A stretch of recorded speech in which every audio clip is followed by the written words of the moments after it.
όνειρο που χτίσαμε, γλυκό σαν παραμύθι, στο τέλος το γνωρίσαμε, δεν θα είχε καμιά τύχη.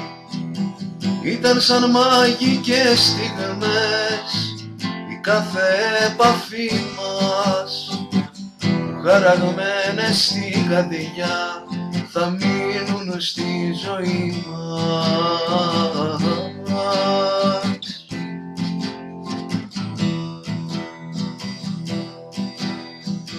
Αχ, Θεέ μου, να ήταν δυνατόν στα δυο να χωριστούμε, σαν όλα τα άστρα του ουρανού αντίκριστα να ζούμε.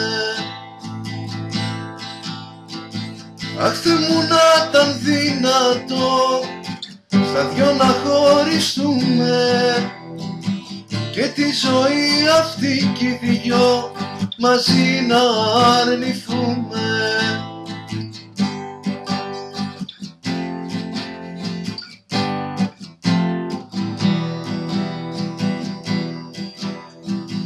Το πάθος που αφήσαμε να μπει ανάμεσά μας έμοιαζε σαν να βάζαμε μαχαίρι στην καρδιά μας.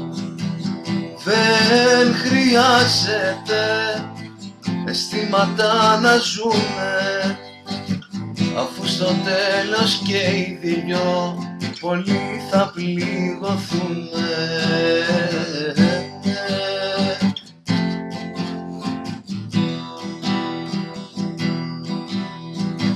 Αχ, Θεέ μου, να ήταν δυνατόν στα δυο να χωριστούμε, σαν όλα τα άστρα του ουρανού αντίκριστα να ζούμε.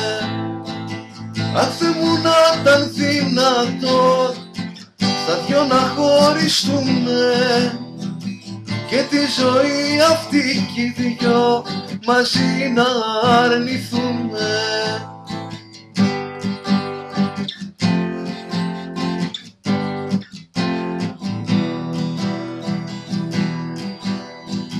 Γνωρίζω πως είναι σκληρό αυτό και για τους δύο, μα πλέον ήρθε η στιγμή για το πικρό αντίο.